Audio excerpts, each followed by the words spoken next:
Position 1, in which I am born of two worlds.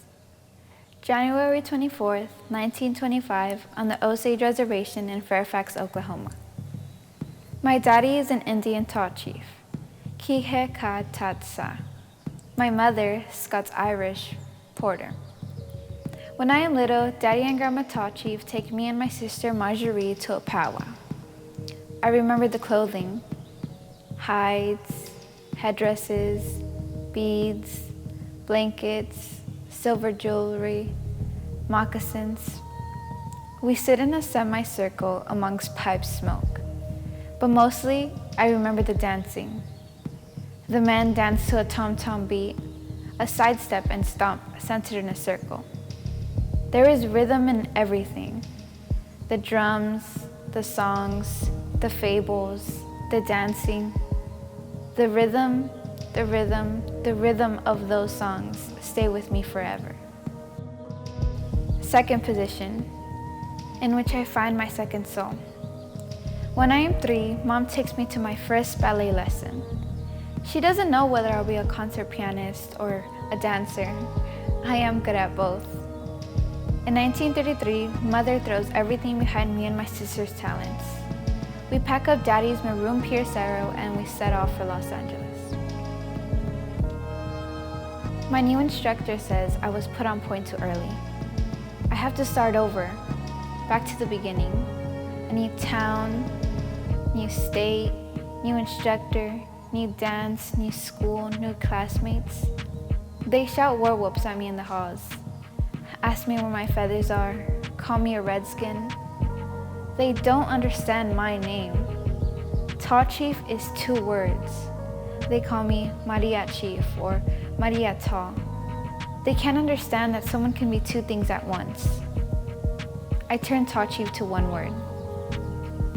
When I turned 12, I started taking lessons from Madame Nidinska.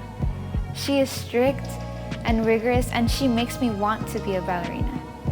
She teaches me how to breathe, how to really breathe. My breath is for ballet. She teaches me that my dancer's soul is in the center of my body, and my body and soul are for ballet. Third position, in which I begin. I am 17 and alone for the first time in my life. Alone in New York City.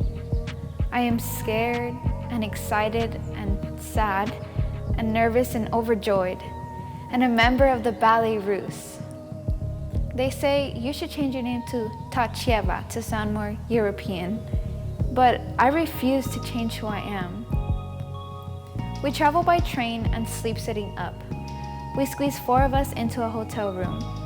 We sleep on sofas, on tables, on floors. I lose 15 pounds living off 25-cent plates of spaghetti. New town, new stage, warm up, makeup, dance. New town, new stage, warm up, makeup, dance. My body aches and I am always sick and cold and tired, but I love every moment. We performed the Chopin Concerto, choreographed by Madame Nidinska. It holds a special place in my heart. I played it on the piano at home. One day the lead, Natalie Krasovska, storms out. The head of the Ballet Russe says I must go on opening night in New York City.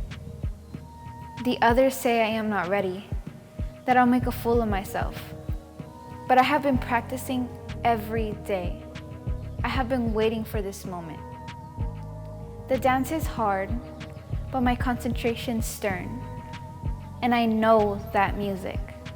I played it with my fingers on the keyboards, and now I must dance it on the floorboards. And I am a triumph. The New York Times says Miss Tallchief is the real discovery. And when she grows up, so to speak, she can hardly escape being somebody. Fourth position, in which I transform. In 1944, my life changes forever. I meet George Balanchine, the greatest choreographer who ever lived. You know, Maria dear, If only you would learn to do badminton properly, you wouldn't have to learn anything else. Start over, back to basics, again. Slide front and close, derriere, close fifth, side cross behind, side cross in front, switch to the back. My technique gets stronger. The attention to details pushes my performance beyond my imagination. Battement frappe, fifth position. Strike, close, strike, flex, stretching in. I go through a metamorphosis. My body does astonishing things, and I realize mastery is a journey, not a destination. I become George's prima ballerina, on stage and at home. We get married. It's as if I marry ballet itself. George starts Ballet Society, with me as his muse and he as mine.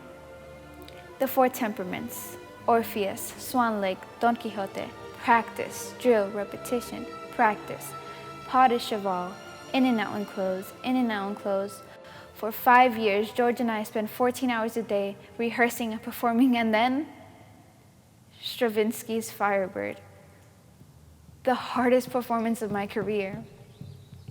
I get sick, I look frail, I can't eat, I can barely swallow. Days before opening night, I go to the hospital.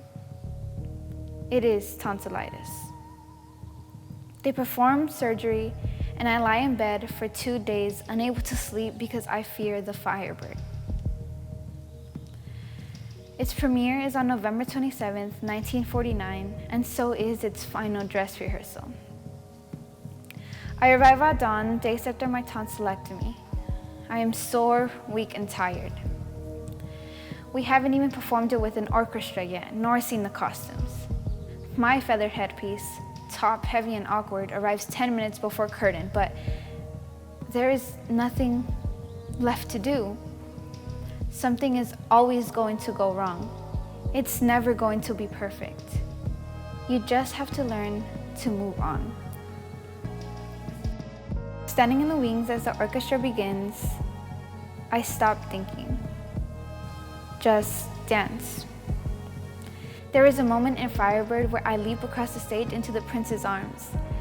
The movement is magic. One moment I'm on one side of the stage, the next I'm in my partner's arms on the other side. The audience gasps. I have flown and they can't see how. The curtain falls. There is a hush and we stand in the dark in shock. It's over and we haven't even staged the curtain call. The curtain rises and I'll never forget the sound.